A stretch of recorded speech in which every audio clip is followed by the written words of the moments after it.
చూడండి.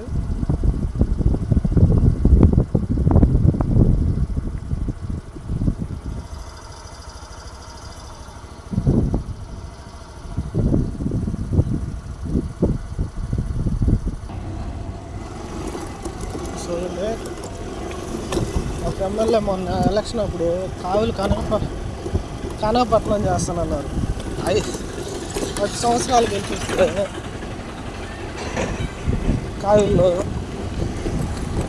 ఒక్క రోడ్డు కదా, ఒక్క గుంటలో మట్టి కూడా తీయాలి. ఇప్పుడు ఆ గుంట ఒకటి చూపించాను కదా దీని ముందు వీడియోలో.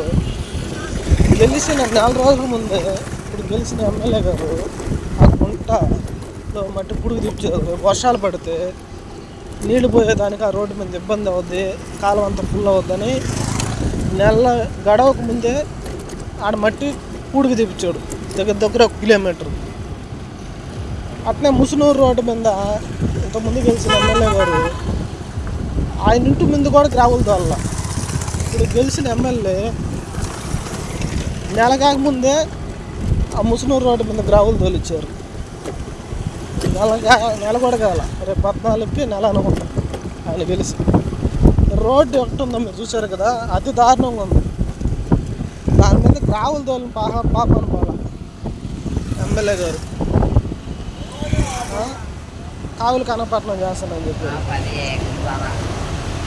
గెలిచిన తర్వాత ఎమ్మెల్యే జేబులు నింపుకోవటమే కాదు, రోడ్లు వేసేదానికి కూడా ఆలోచించాలని ఆశిస్తున్నాం. ఇప్పుడు గెలిచిన ఎమ్మెల్యే గారు తుమ్మలపేట రోడ్డు, ముసునూరు రోడ్డు ఇలాంటివన్నీ సరిగా చేస్తారని, అట్లనే చెరువులకి నీళ్ళు వచ్చేదానికి కాలువల పూడికలు తీపిస్తారని ఆశిస్తున్నాం.